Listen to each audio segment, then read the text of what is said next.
Oi, meus amores, tudo bem com vocês? Eu espero que sim. Hoje é quarta-feira, amanhã tá recheada de coisa pra gente fazer, gente. Tem muita coisa pra gente aprender. Então vamos lá, vamos começar por história? Pega o teu livro, abre lá na página 83. Hoje a gente vai conversar um pouquinho sobre aí o encontro entre povos diferentes aqui no Brasil. A gente já viu na última aula que os primeiros habitantes aí do Brasil foram os índios, gente, né?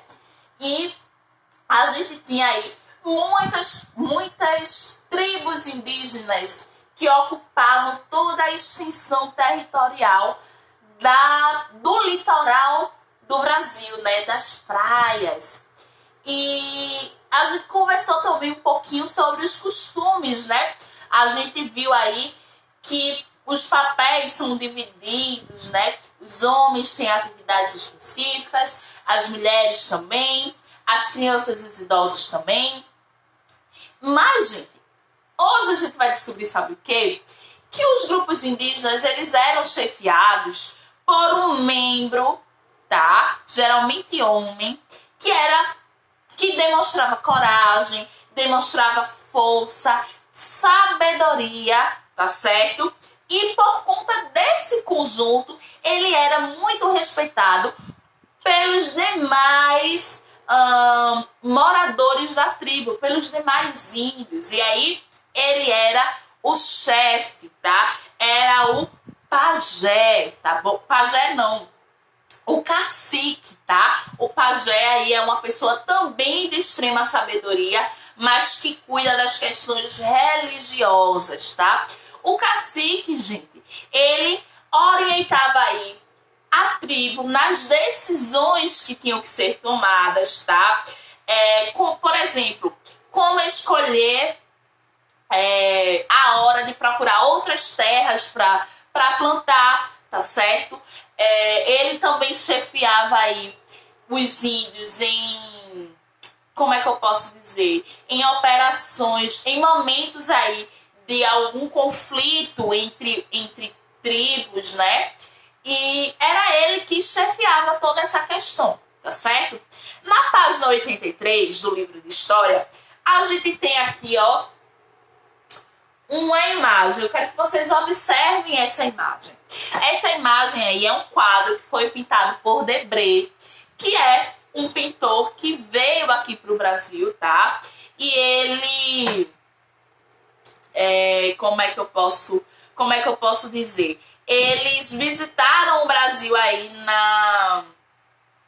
na época dos índios, né? Que haviam os índios aqui, na época aí mais ou menos de quando o Brasil foi descoberto, né? Descoberto pelos portugueses, e eles retrataram, ele e tantos outros pintores, retrataram aí o cotidiano, né?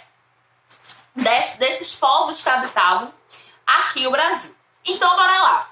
Nessa imagem aí, a gente tem um chefe, tá? Que é esse que está em pé, tá certo, gente?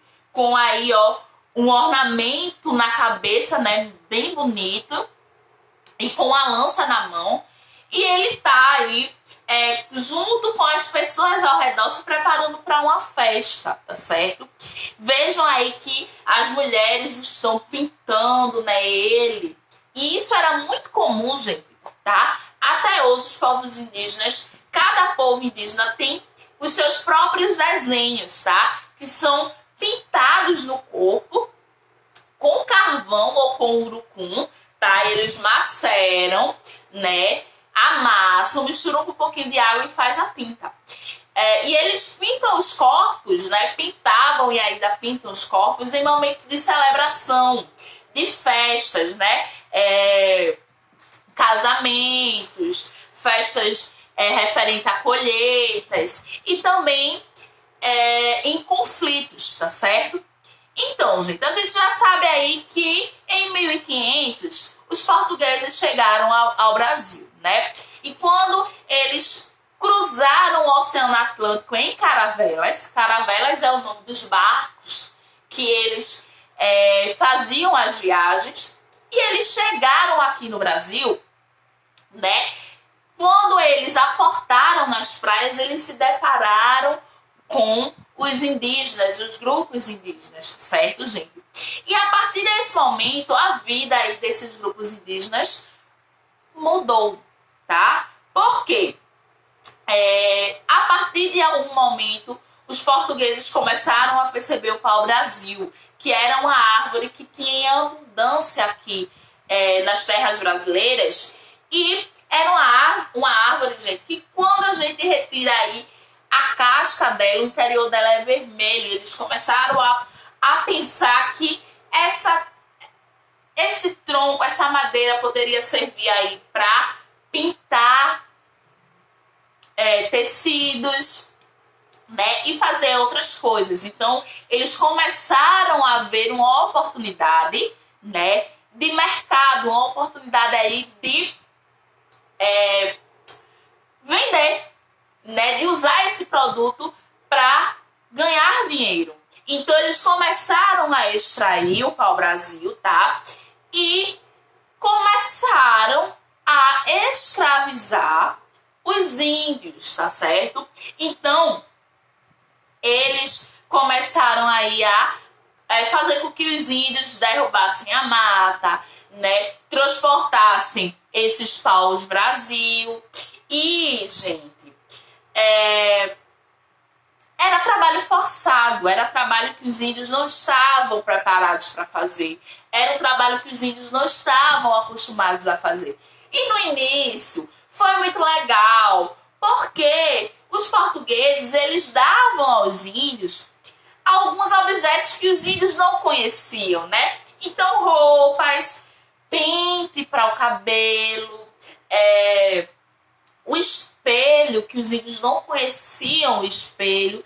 E aí, no início, foi legal para eles, né? Porque eles conheciam coisas que nunca tinham visto. Mas a partir daí, gente, eles começaram a perceber que estavam sendo forçados a fazer trabalho. Estavam sendo forçados a fazer coisas que eles não queriam. E é quando começaram os conflitos, tá, gente? Porque os portugueses queriam se apoderar aí das terras indígenas, né? E começou a ter muitas brigas, muitos conflitos, e nesses conflitos, gente, grande parte da população indígena foi dizimada. Infelizmente, grande parte da população, grande parte mesmo, tá? Foi aí morta, né? E a outra parte foi escravizada, gente. Então, por isso que os índios hoje, as tribos restantes, são sinônimo aí de resistência, tá? Porque houve muita luta, muito sangue derramado, infelizmente, nas terras brasileiras, depois que os portugueses chegaram aqui ao Brasil, tá? Então, gente, na próxima aula a gente vai continuar aí estudando sobre a formação brasileira, tá certo? E agora a gente vai para nossa aula de inglês, tá certo? Open the book. Abra o seu livro lá na página 49. Hoje a gente vai conhecer aí alguns, como é que eu posso dizer? Alguns meios de transporte em inglês, tá? Vamos lá? Então, a plane. A gente tem o que aí? Avião, um avião, tá? Truck, caminhão, tá certo? Car, carro. Bus, a gente vai ter ônibus. Trem e boat. A gente vai ter canoa, tá? Canoa. Então, gente, aí esses são os meios de transporte, né? A gente tem vários meios de transporte aqui que a gente vai conhecer hoje. Lá na página 50, a gente tem aí uma tarefinha. Eu vou explicar as tarefas de hoje, tá? O que é que vocês vão fazer aqui?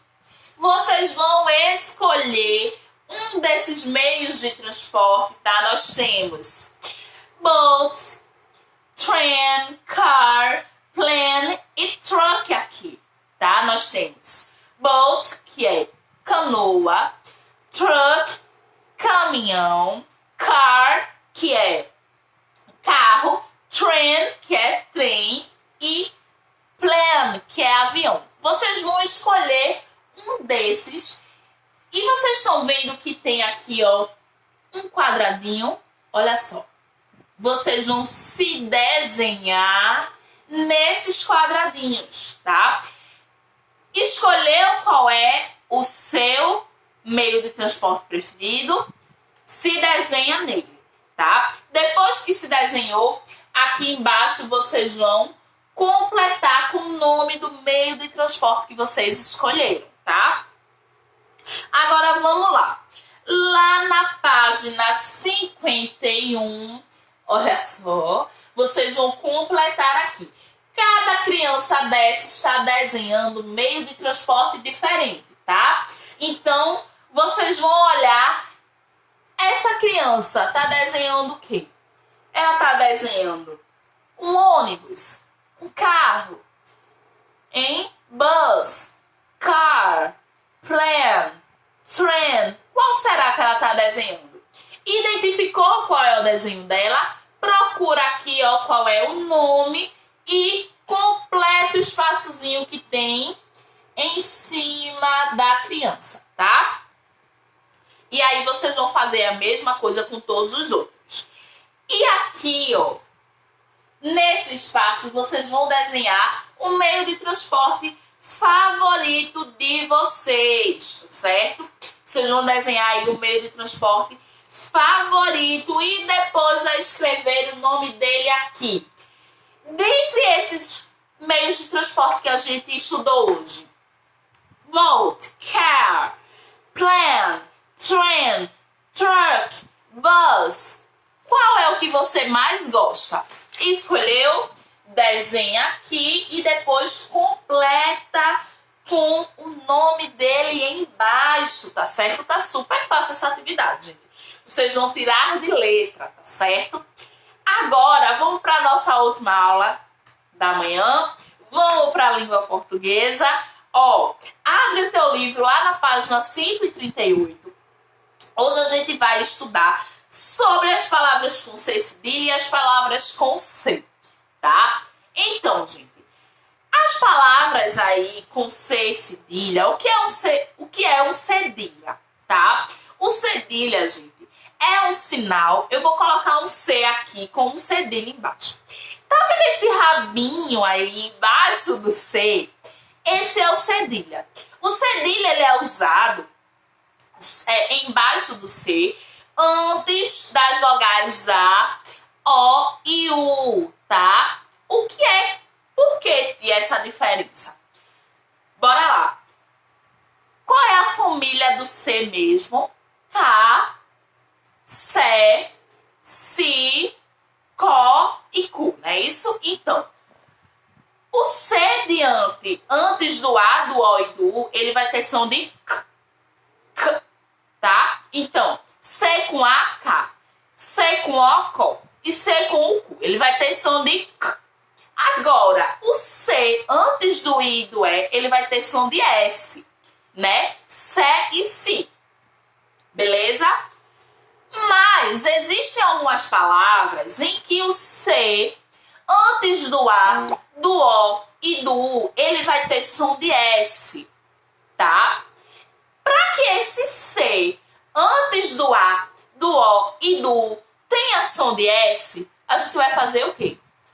A gente vai colocar um cedilha embaixo dele. E esse cedilha vai transformar o som desse C junto com essas vogais em específico, tá? Então, para que o C ele tenha som de S, tá certo? Ou de SS, ele vai ter aí o cedilha, tá? Então, antes do A, do O e do U, para que esse C tenha o mesmo som do S, ele vai ter um cedilha embaixo dele, tá? Então, palavras como caça, Percebam aí que, ó, caça tem som de S, mas é um C e é antes do A.